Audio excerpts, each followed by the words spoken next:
A criatividade, ela não é só e somente só um elemento de liberdade. Alguém é criativo porque é livre, lógico, parece que essa, de novo, essa conjunção, de novo, essa relação em função, para ficar de novo em elementos matemáticos, essas relações e essas funções entre a liberdade e a criatividade parece que são de verdade muito importantes.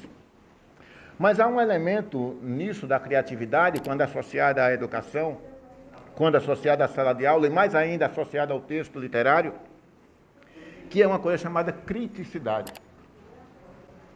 O motor da criticidade é a criatividade. Ou seja, a partir da criação é que nós estabelecemos um tipo de fabulação crítica sobre a realidade. Freire dizia ler o livro mundo. Na verdade é bem assim. Jean-Paul Sartre, que eu tenho certeza porque vi as fotos, Jean-Paul Sartre que visitou Paulo Freire e que tinham naquela época, nos anos 60, muitas relações de pensamento parecidas, Sartre dizia um pouco isso também sobre a criatividade. Ele dizia sobre essa questão crítica, mas também dizia sobre a experiência do existir. Para Sartre, a gente existe e a partir da nossa existência, imediatamente o mundo existe. A essência e a existência, portanto, fazem parte dessa construção, dessa imaginação, que é inclusive um título de Jean-Paul Sartre, é a imaginação. Depois ele escreveu outro livro lá, no final dos anos 60, chamado As Palavras, mas sobretudo sobre essas imagens do pensamento que eu falava. Elas têm por natureza a ideia, a meu ver, de não somente sermos criativos, mas sermos críticos em relação às coisas do mundo. Crítico em relação ao que um homem também chamado Bachelard, Gaston Bachelard, que foi um filósofo muito comum nos anos 60, depois a gente vê que esses filósofos desaparecem, são meio como escritores, escritores estão na onda, depois desaparecem, as universidades terminam promovendo ou cancelando determinados estudiosos, né? Já tentaram cancelar Paulo Freire, meu Deus, quantas vezes, né? Certos interesses e tal. Mas Bachelard falava sobre essa fenomenologia do que ele dizia que eram as imagens fielmente amadas. Dentro dessa história da filosofia, ele dizia que nós estamos acostumados a um tipo de imagens fielmente amadas. Ou seja, nós, de algum jeito, nós tendemos a interpretar a realidade do modo criativo por duas razões. Ou as coisas são uma grande novidade, e aí as pessoas acham que a criatividade passa naturalmente pelo novo, ou a gente estabelece, portanto, uma novidade em relação aos fatos do mundo, ou a gente estabelece um outro elemento que nos liga a esse fato, que é a familiaridade. Ou a gente acha que as coisas são, portanto, familiares, e a gente se agarra a elas porque nós nos reconhecemos, isso tem a ver com nossa cultura, não confundir aqui a cultura com as artes, ou a gente se agarra por esse elemento do novo, ou seja, da novidade. E então a gente se relaciona com o mundo a partir desses dois elementos, portanto. A novidade ou a familiaridade. Não é à toa que nós, de algum jeito, terminamos nos apaixonando. Parece que a história dos afetos, a história dos amores, tem a ver também com esses dois elementos, né? No ponto de vista até da antropologia, dos parentescos, todos nós terminamos nos relacionando por esses dois tipos de aproximação, por esses dois tipos de imagens, como diria Bachelard, imagens fielmente amadas. Nós nos reconhecemos, portanto, nas narrativas dos nossos antepassados, nós nos reconhecemos, portanto, nas narrativas contemporâneas também. Porque é uma coisa que as pessoas às vezes não levam em consideração, é que o aprendizado histórico não se refere só e somente só ao passado. O aprendizado histórico tem a ver com uma coisa chamada presente, que está acontecendo agora. Tem a ver com uma coisa chamada futuro, que esse presente está definindo. Talvez Gilberto Freire tivesse dito melhor quando ele fala sobre essas coisas do tempo tríbio. Ou seja, de algum jeito nós ao mesmo tempo temos certa familiaridade e imitamos um pouco o homem das cavernas, imitamos o homem de Neandertal, como também imitamos o homem do século XX, do século XXI, e ao mesmo tempo essa novidade que é o século XXII também já faz parte um pouco do nosso tempo mais uno, mais unificado. Mas sobre essas ideias que a literatura tem e vem e traz para a compreensão do processo, o processo instrutivo e o processo educacional, e eu falando para professores, sei que os professores sabem a distinção clara entre instrução e educação, né? Nós sabemos disso porque nós sabemos o quanto os pais querem que nós sejamos ao mesmo tempo instrutores e educadores dos seus filhos. E essas coisas nós sabemos que são somente impossíveis de serem realizadas, mesmo com esses arroubos aí nazistas de educação em casa, que isso aí está horrível, esse movimento é terrível. Mas talvez melhor do que falar sobre essas particularidades do mundo da educação, do mundo da cultura e do mundo da literatura, é falar sobre essa capacidade. Aí sim a gente volta a Sartre, aí sim a gente volta a Gilberto Durand e volta especialmente a Bachelard. Eu falei sobre ele aqui, eu acho que falei sim sobre essa questão do lugar, da imagem, que é a questão do devaneio. Você não fotografa somente com sua máquina fotográfica. O que o diretor está me mostrando aí, ele não está me fotografando ou me filmando somente com essa Canon. Não quero fazer mexendo da Canon, não. Mas a forma como ele enquadrou, a forma como ele colocou, a luz que ele posicionou, tem a ver com a cultura dele, com a forma como ele aprendeu sobre as técnicas de enquadramento, as técnicas de iluminação, etc. Então, quando nós lidamos com esta ideia simples da nossa individuação, ou seja, do que nos faz diferentes uns dos outros, às vezes as pessoas falam, essa é uma questão individual. Pensam que a palavra individual está ligada com o pessoal. Era como se o individual tivesse a ver com certa peculiaridade minha. Mas os processos de individuação têm a ver justamente em eu reconhecer as diferenças que há entre eu e uma outra pessoa. Na minha terra tinha um inseto chamado emboá. Não sei se vocês chegaram a ver. É uma lagartinha. A gente pega a lagartinha quando a gente é criança, a gente é muito cruel, né? A gente punha a lagartinha na mão e tocava na lagartinha e ela se enrolava inteira. Assim é a consciência, no ponto de vista somente maquinal, no ponto de vista instintual, dessas pessoas com algumas categorias encefálicas maiores, com exceção de alguns presidentes da República, com algumas características encefálicas maiores. Ou seja, um cérebro mais trabalhado também age de forma instintual. Nós temos esse cérebro do instinto. Ou a gente luta diante de um perigo, ou a gente foge. Só que quando a gente estabelece isso a partir da estética, e eu falava, a estética, não confundir, atenção, leia a introdução à estética do Ariano Suassuna, uma boa explicação sobre esses elementos da estética. A estética, muitas vezes, a gente confunde com a beleza.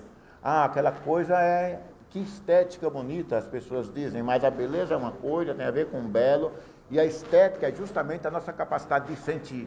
Mas sentir, não somente sentir, essa é a questão, e eu falava antes, da consciência. Não é somente ler o mundo. Esta câmera, ela é, portanto, um exemplo claro, e eu olhando para ela agora vejo um exemplo claro. Esta câmera, ela lê o mundo. Essa câmera, ela tá configurada aí com um ISO tal, com uma velocidade tal, e ela lê o mundo, ela lê enquanto eu me movo aqui diante dela. Contudo, ela não interpreta o mundo. A estética, portanto, tem a ver com esse elemento, e na literatura e na educação, tem a ver com esse elemento fundamentalíssimo que é a crítica, ou seja, não é somente uma consciência. Essa câmera tem uma consciência limitada, essa consciência se chama um cartãozinho desse tamanho, que a gente põe em um outro lugar e essa consciência passa de um lugar para o outro. Talvez num momento mais cyberpunk, a gente possa, ou kardecista, a gente possa também transportar um pouco da nossa memória para outra pessoa. Dizem que isso é possível, mas eu acho que isso é possível entre Dória e Bolsonaro. Mas aí, resultado, o elemento mais importante disso é a consciência crítica, ou seja, o mundo tem que me oferecer algo, eu tenho que ser impregnado por esse conhecimento a partir dos sentidos, e eu tenho que devolver este conhecimento para o meu aluno, para a minha aluna, para o outro, afinal. Né? E este outro, diante dessa nova circunstância, termina criando novas realidades e joga para mim de novo. Esse é, portanto, o trabalho do escritor.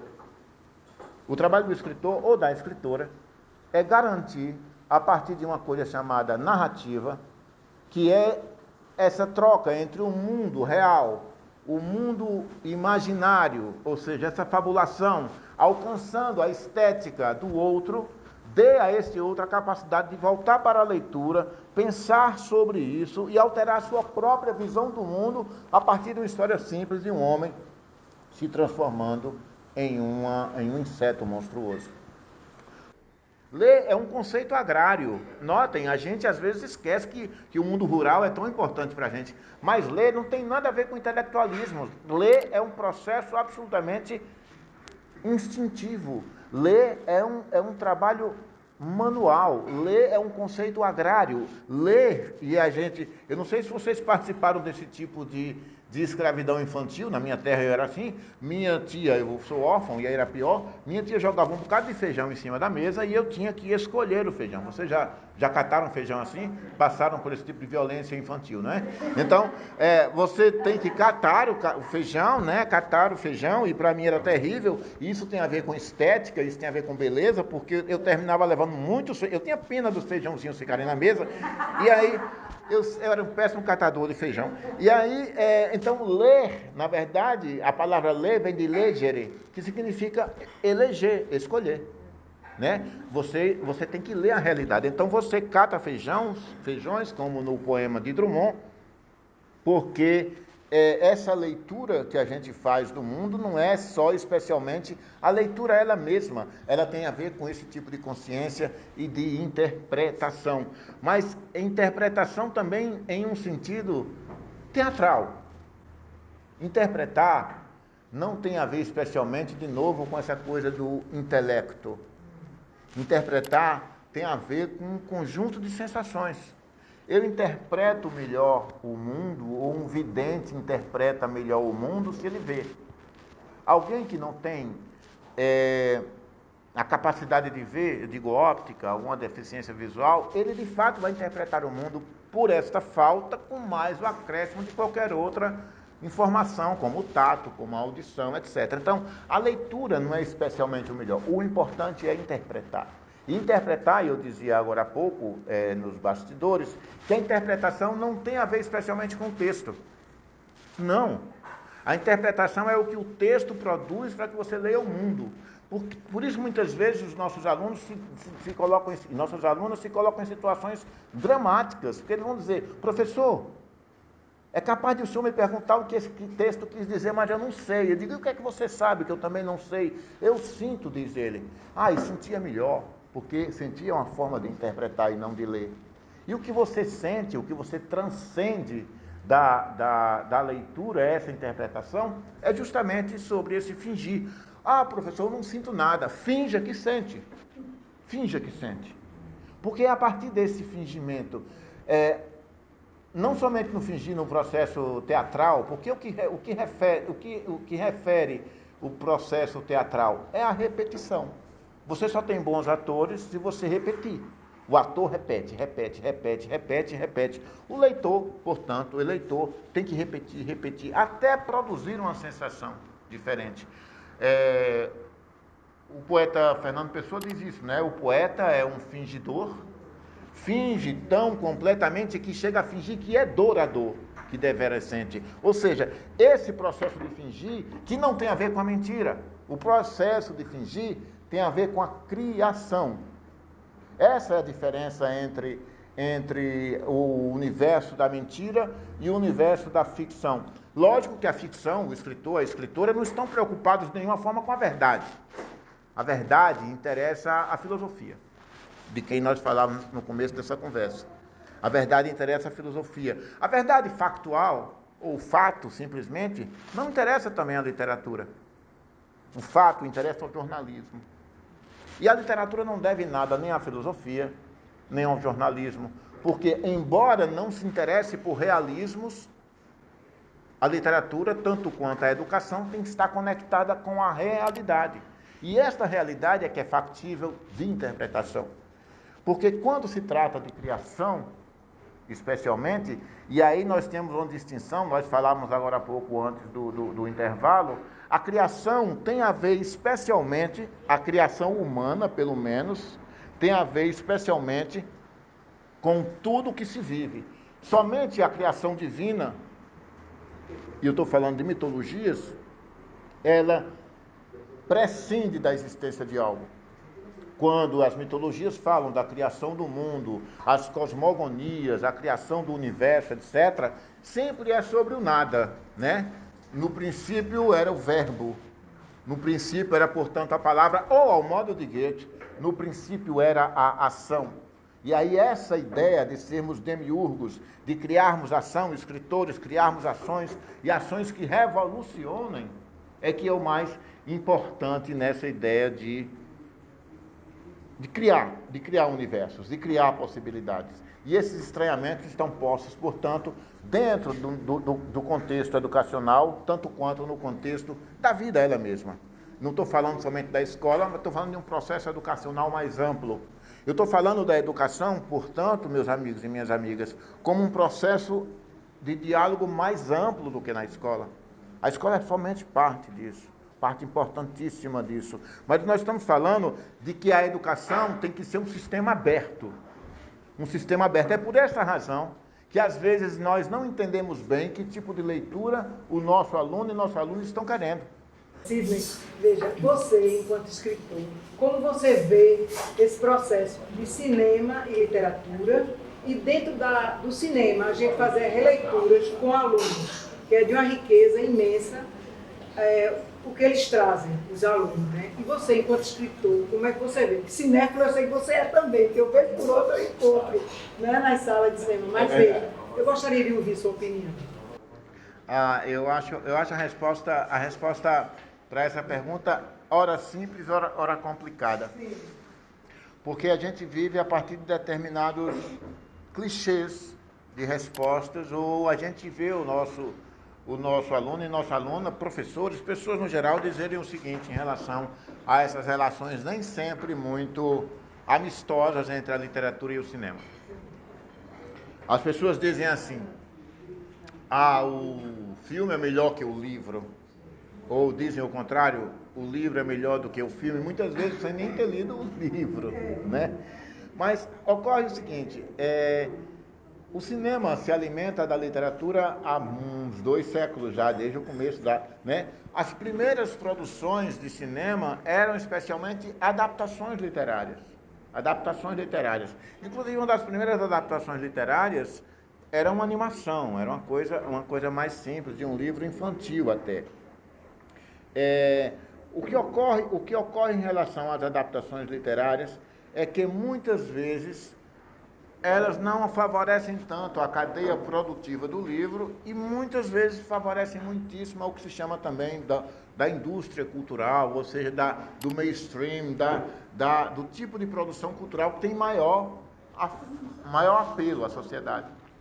Ora, o cinema, com exceção dessa difusão que há agora nas telas, né?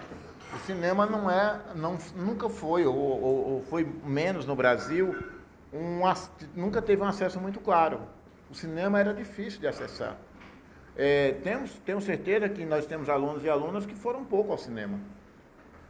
Nota, uma coisa é você ter uma política pública de produção de audiovisual em um estado, em um país, e outra coisa é acesso ao cinema. Ao mesmo tempo que parece que existe um grande acesso ao apelo desse mundo da imagem, essa coisa é muito restrita. Uma coisa da atenção é o livro, outra coisa é o acesso à leitura.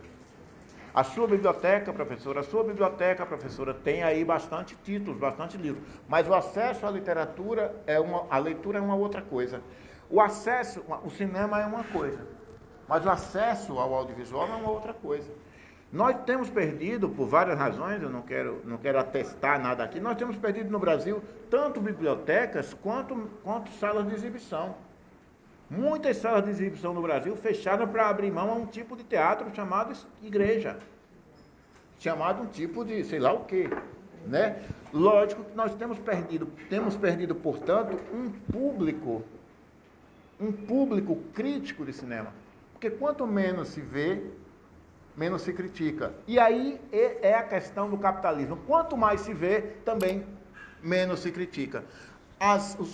O cinema que é promovido nessas redes me chama Netflix, sei lá, Prime, etc., não vejo muito, é, na verdade, uma arma muito esquisita apontada para o espectador. Porque você tem 250 canais, 350 mil filmes, você vê tudo e não vê nada. Não desenvolve, portanto, nenhum senso crítico em relação às coisas que você está vendo.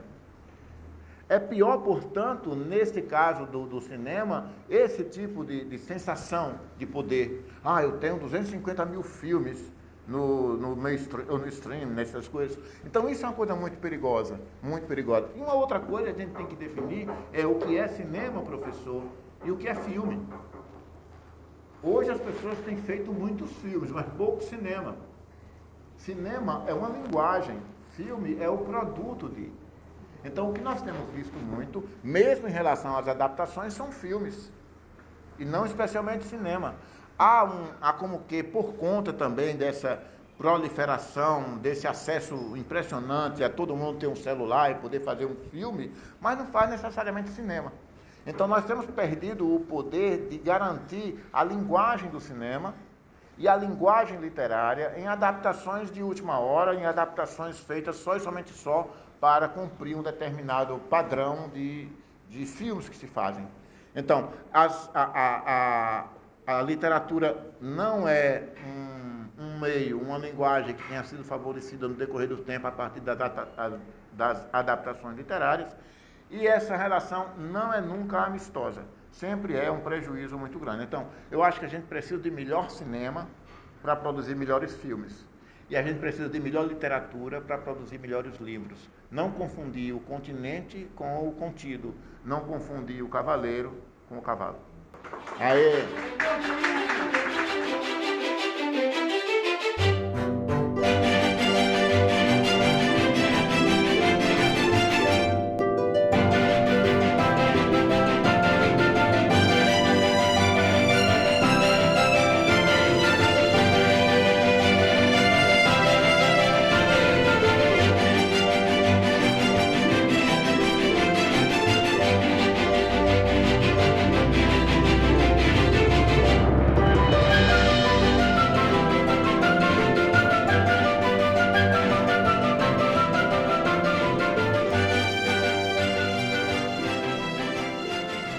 Piloto de Televisão é um programa de apresentação, a tentativa de seduzir um produtor executivo, seduzir uma instituição em relação a uma ideia audiovisual, né? Nesse caso, um programa de entrevistas e tal. A mim me parece que esse programa parece um pouco aquele tipo de programa de conversa, como os cafés filosóficos, embora nem haja tanto café e nem haja tanta filosofia, né? Então, não estranhe se alguém no meio do caminho disser corta, porque a gente vai dar prioridade mesmo ao produto visual, ou seja, claro, é importante essa interação, mas muitas vezes uma câmera não funciona e pode fazer, o microfone para, a gente tem que refazer, tá?